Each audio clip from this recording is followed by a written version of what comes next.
Hello there folks, Steve here.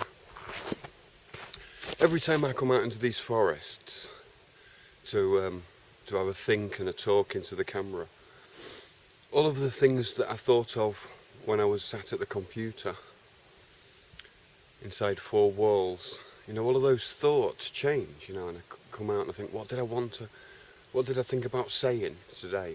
What did I want to discuss? And to be quite honest, a lot of the things that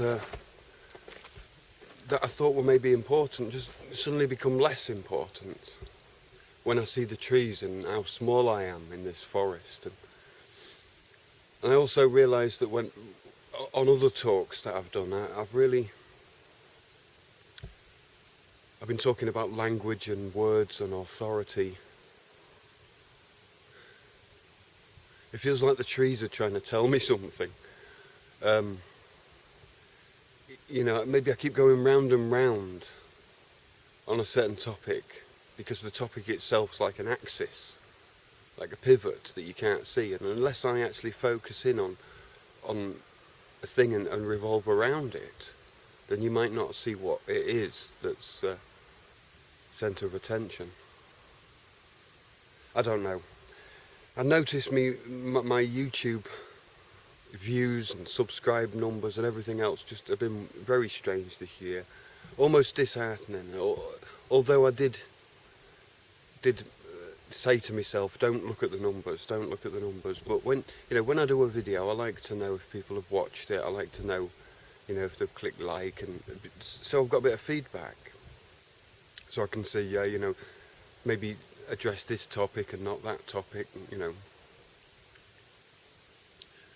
Subscribers as well, 410 seems to be the number that YouTube likes to keep me on with subscribers. It goes up one or two a day even, and then it'll go back down again, one or two a day. I know there's reasons for that, but I know also that my view counts on certain videos have been restricted, and I got this feeling last year that my average view counts just halved instantly overnight, and a whole load of subscribers disappeared from. Not many. I mean, the stuff I talk about is very complex. For watching my own videos back, sometimes I really need to concentrate to work out what was I talking about. I'm just out just sharing thoughts. So sometimes them thoughts are like very complex, and often, when I'm back at the computer and looking at the internet world for what it is, it's not a forest. The internet world is a digital sea of information that we all swim in. It's probably that difference that's tearing me apart a little bit from.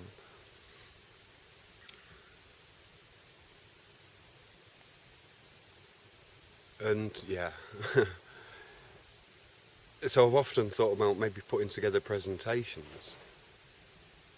Last year things changed in my life. I got very angry at paperwork, having to live by paperwork, having to have passports and documents and legal fictions. This legal person following me around like a golem, following me around like a monster. And I remembered, I threw my passport at the wall and it bounced back, and I looked at it again and I began to laugh because everything I'd been looking at for the last 10, 20 or longer years fitted into place. Or at least like when you get a big puzzle piece that makes a big area of that puzzle make sense.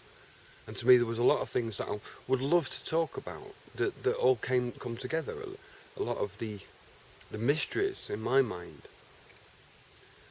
began to reveal themselves. So, I start trying to talk about those mysteries, about Dexter and Sinister, and about certain legal aspects and law aspects that to me became so relevant to comprehending the battlefield, whatever,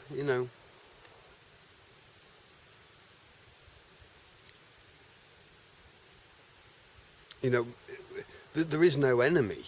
There's nothing to fight. There's no battlefield in that sense that there's a definite enemy to say, okay, this person is responsible or this is responsible. And that was driving me crazy. I imagine it drives a lot of you crazy. It's like, who is responsible? Obviously we can make governments and stuff responsible, but what is a government? As I've talked about before, it's a lot of people motivated by, legislation. And so there's no enemy. So who do you get angry at? And so a bigger comprehension of the world is needed. And that bigger comprehension is in the paperwork, is in the language, is in the legislation, is in scriptures and testaments that have been left behind.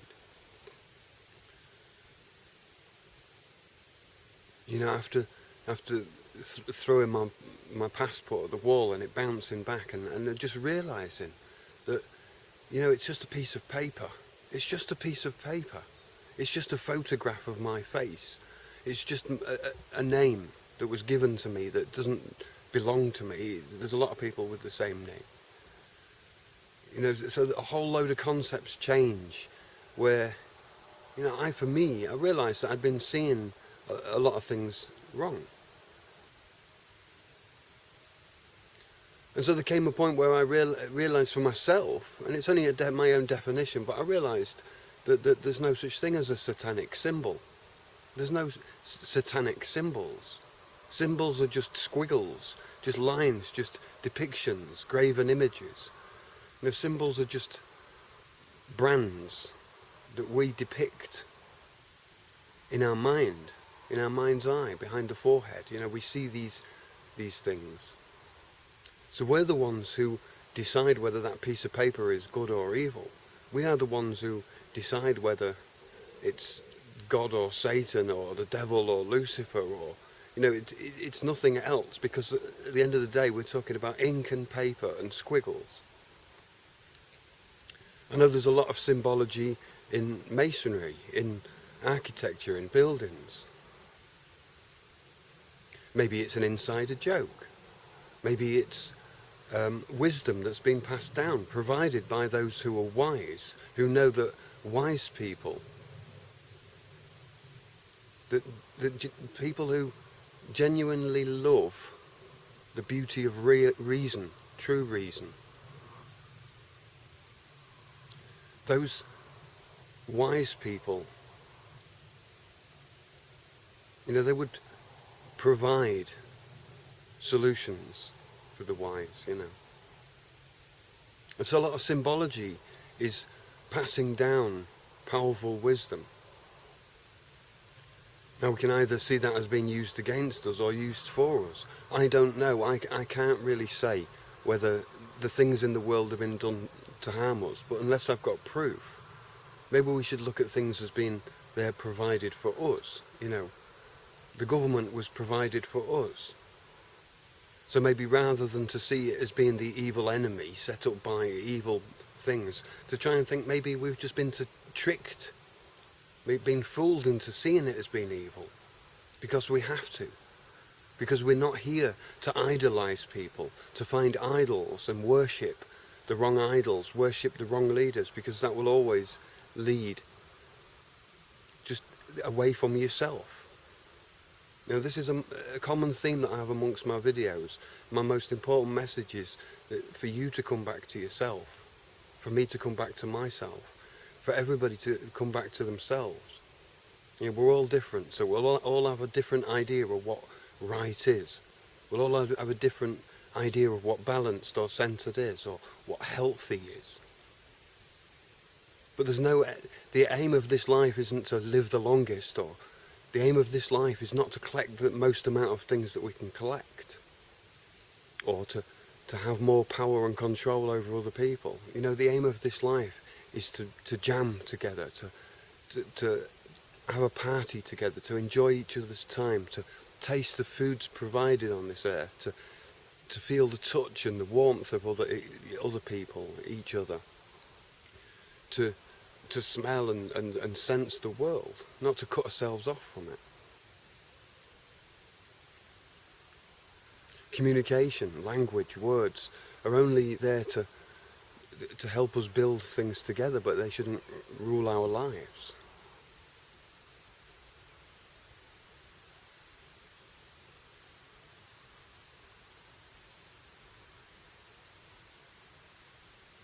And so as much as sometimes this world seems like a big secret organisation to kill us all, or to demonise us all, or to enslave us all. No, I think it's just a system. It's just a system like any computer system, or like a gun or a knife. It can be used for good and it can be used for evil. But you can't blame the knife, you can't blame the gun, you can't blame the computer, you can't blame the system. You can change systems. We can hold people accountable for their actions. But the system at large is there, and we can change it. We can find out how it works and change it. And if we feel we can replace it, we replace it. But maybe there's already a system in place that's been fermenting like a wine over the years. And at the beginning, it was like grapes, sweet, straight from the vine. But then in the process of those grapes turning into wine over the years, like a child growing into a man or a woman, into adulthood, that wine is sour until it becomes fermented, until it becomes matured. And that wine, then, when we drink that wine, it gives us spirit, an indescribable quality.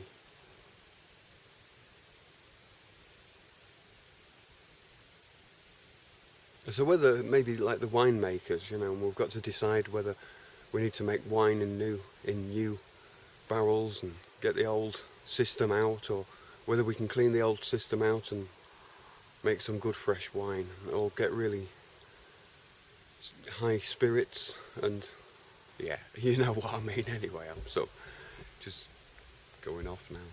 Alright, thanks for watching, thanks for your time. I hope you found anything in this. And just before I go, because I've been a little bit solitary walking around these woods and talking just to the camera, I'd kind of like to know what you think, or what you think is important to talk about.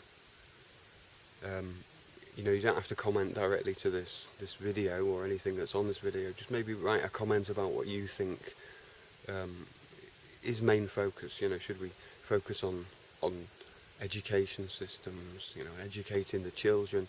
Should we focus on getting smaller groups of people, wise think tanks, to think about how we can improve good leadership? Because we need leadership. We need to lead each other, each with the best of their skills,